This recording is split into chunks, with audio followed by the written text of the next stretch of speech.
पपीता सरलता से लगाए जाने वाला फल है और पपीता लाभ भी देता है। बहुत कम समय में ये फल देने लगता है।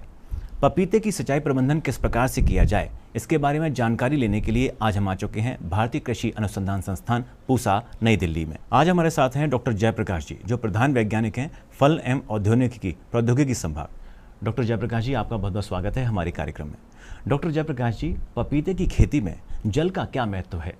जल किसी भी जीव के लिए बहुत ही महत्वपूर्ण है, खास करके पपीता जैसी फसल के लिए जो कि बहुत कम समय में फल देती है, तो जल अति महत्वपूर्ण है और जल का प्रबंधन अति आवश्यक है, क्योंकि ये फसल 12 से 14 महीने खास करके उत्तर और मध्य भारत के क्षेत्रों में लेती है।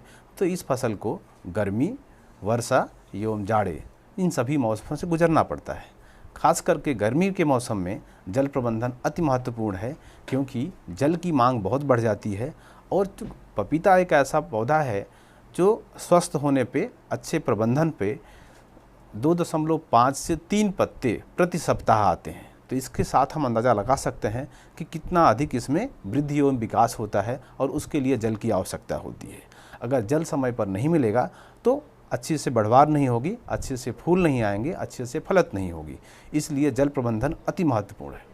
डॉक्टर जयप्रकाश, आपने बताया कि जल की महत्वता कितनी ज़रूरी है पपीते की सिंचाई में। अब हम जानना चाहेंगे कि सिंचाई पद्धति किस प्रकार से होना चाहिए पपीते की खेती में? जल प्रबंधन अति महत्वपूर्ण है। ऐसे में जल की प्रबंधन के लिए हम कौन सी सिंचाई पद्धति अपनाते हैं, ये और भी महत्वपूर्ण हो जाता है, क्योंकि पूरे देश में पपीते की खेती होती है। ऐसे भी क्षेत्र हैं जहाँ पर हम जो आधुनिक पद्धतियाँ हैं, जैसे टपक सिंचाई पद्धति है, उसको अपनाते हैं। उसके साथ फर्टिगेशन पद्धति होता है, जिसमें हम उर्वरक भी साथ में डालते हैं, उस पद्धति को अपनाते हैं। अधिकतम लाभ के लिए और अच्छे से जल प्रबंधन के लिए, कम से कम जल में अधिक से अधिक उपज प्राप्त करने के लिए जो टपक सिंचाई पद्धति है, ये अति उत्तम है। इसकी थोड़ी सी खर्चा ज़्यादा होता है, खास करके शुरुआत में, जो करीब 60 से 70 हज़ार रुपये प्रति हेक्टेयर पड़ता है। लेकिन लंबे समय के लिए और जल प्रबंधन को ध्यान में देखते हुए ये पद्धति सबसे अच्छी है। लेकिन ऐसे क्षेत्रों में जहाँ पर टपक सिंचाई पद्धति नहीं है और किसान भाई खेती कर रहे हैं, वहाँ पर हम जो उसका एक चैनल होता है, वो पेड़ के सहारे हम एक चैनल बनाते हैं, उसमें भी सिंचाई करते हैं। कई क्षेत्रों में ऐसा भी देखा गया है कि जहाँ किसान सीधे खुले क्षेत्र में सिंचाई करते हैं। सामान्य रूप से खुले क्षेत्र में सिंचाई करने से जल की बहुत अधिक आवश्यकता होती है और उसमें काफ़ी जल बर्बाद भी होता है।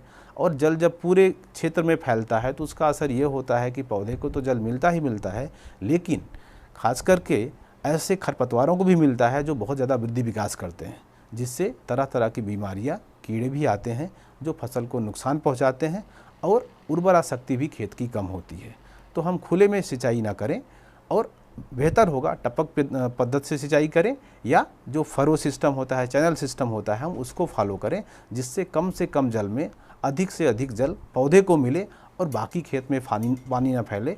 और आजकल पानी की खर्च भी बहुत ज़्यादा हो गई है, खास करके बिजली का बिल है या आपको डीजल पे लगने वाले खर्चे हैं, उनसे बचने का तरीका है कि हम चैनल सिस्टम अपनाएं या टपक सिंचाई पद्धति अपनाएं।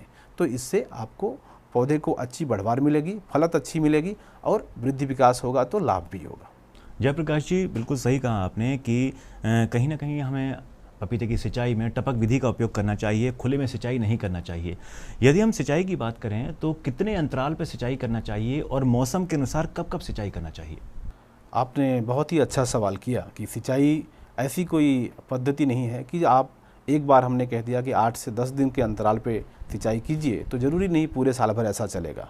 खास करके गर्मी के मौसम में अगर आप टपक विधि से सिंचाई कर रहे हैं तो आपको हर दूसरे दिन 30 से 40 मिनट के लिए आपकी जो ड्रिप सिस्टम है उसको खोलना पड़ेगा। और ख़ास करके ये शाम के समय हम खोलें तो अच्छा होगा, ताकि जो इवोपरेशन होता है या मिट्टी के सतह से अधिकतम जल उड़ जाता है वो कम से कम होगा। तो हम शाम के समय करें। दूसरा, अगर आपके पास फरो सिस्टम या चैनल सिस्टम में सिंचाई करना है तो आप 6 से 7 दिन पर गर्मी के मौसम में सिंचाई करें। अगर बरसात हो रही है तो सिंचाई की आवश्यकता नहीं है। अगर बीच बीच में बारिश बंद हो गई, 8-10 दिन के अंतराल पे भी बारिश नहीं हुई, तो ऐसे में आपको एक सिंचाई करनी पड़ेगी, ताकि आपके पौधों में वृद्धि विकास अति उत्तम रूप से होता रहे और फल भी लगते रहें। क्योंकि पपीता एक ऐसा फल है जिसमें फूल भी आता रहता है, फल बड़े भी होते रहते हैं और फल पकते भी रहते हैं। अब ऐसे में जो जाड़े का मौसम होगा, जब ठंडा बढ़ जाता है तो सामान्य रूप से किसान ये समझते हैं कि यहाँ पर हमको जल की आवश्यकता नहीं है, लेकिन जाड़े के मौसम में भी हमें 10 से 12 दिन के अंतराल पर सिंचाई करनी चाहिए। ऐसा ना करने से खास करके जब तापक्रम कम हो जाता है, पाले का प्रभाव ज़्यादा हो जाता है, तो अधिक से अधिक नुकसान हो जाएगा। ऐसे क्षेत्रों में जिसमें पाला सामान्य रूप से दिसंबर और जनवरी के महीने में पड़ता है, और अगर आपके खेत में टपक सिंचाई पद्धति है तो संभव है कि 1-2 सिंचाई आप खुले में करें, ताकि जो मृदा का तापक्रम है वो अच्छा बना रहे और आपका फसल पर पाले का दुष्प्रभाव कम से कम पड़े। बिल्कुल सही कहा जयप्रकाश जी आपने कि गर्मी के मौसम में सिंचाई करना बेहद ज़रूरी है, साथ ही बारिश के मौसम में भी सिंचाई का ख्याल रखना ज़रूरी है।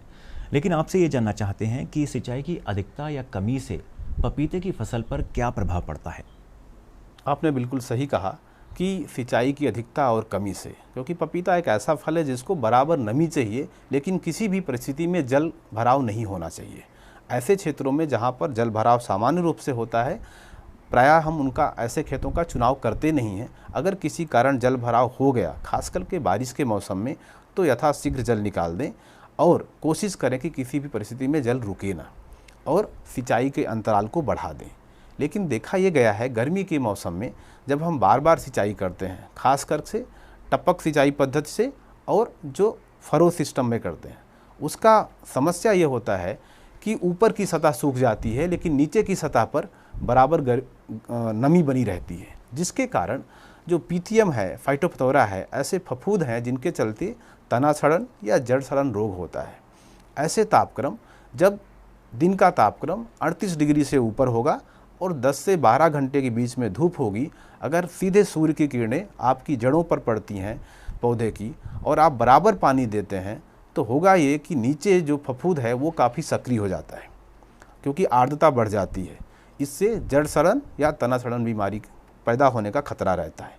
इससे बचने का तरीका ये है कि हम जो घास फूस होता है, सूखे घास फूस होते हैं, उनको पौधों की जो जड़ है, जड़ क्षेत्र में करीब 1 फीट चारों तरफ बिछा दें, ताकि उस क्षेत्र में जो तापक्रम है वो बहुत ज़्यादा ना बढ़े।